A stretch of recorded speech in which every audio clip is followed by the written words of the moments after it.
Let's talk about Myanmar, and you'll be seeing a lot of reports from the country in the weeks ahead because Myanmar is in election mode. It's a very important election. Campaigning has begun. Political rallies are being held. And sure enough, we have an election season controversy.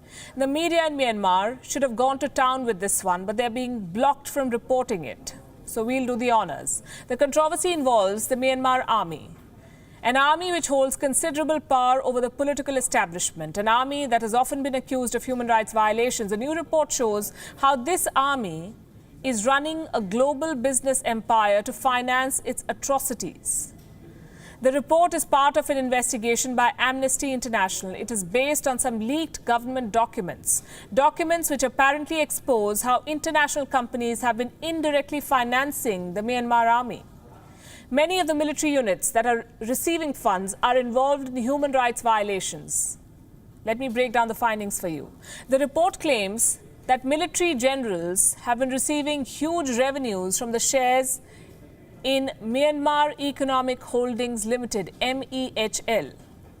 What's that? It's a secret conglomerate run by the military, MEHL.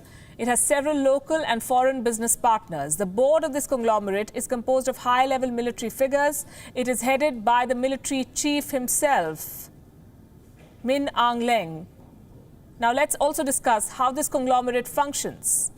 According to the report, MEHL establishes joint ventures with business partners across Myanmar. This includes business activities like mining, manufacturing and trade. The profits go to MEHL.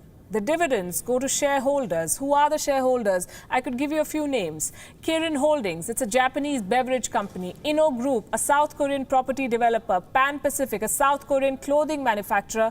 RMH Singapore, a private company involved in tobacco operations. And Wan Bao, a Chinese metal mining company. All of these companies are business partners of the Myanmar military.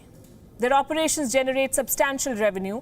The profit is distributed among regional commands, army divisions, battalions, troops, war veteran associations. Now, this report says between the year 1990 and 2011, more than $18 billion, $18 billion were given to shareholders. Out of this, some $16 billion was taken by the military units alone. What do they do with this kind of money? They cover their operational costs and fund atrocities. At least 95% of these military units fall under the Western Command of the Myanmar Army, the one involved in operations in the Rakhine State.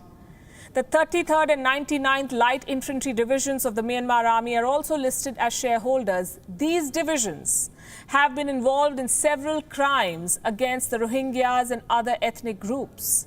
They have been accused of large-scale massacre of men, women and children. So the bottom line is this. This business syndicate led by the Myanmar Army is funding crimes against humanity. The companies involved, the foreign companies, are not doing anything to prevent or mitigate these crimes. And it's not like they're not aware. The report says they are aware, but they're not willing to disengage. So can the Myanmar government do something? Not really, even if it wants to, and it has shown no signs that it wants to. The military in Myanmar has a finger in every pie, and that includes the government. The military has the power to veto major political decisions. It controls a quarter of the seats in parliament. Plus, it has a state councillor willing to go to any lengths to defend the army.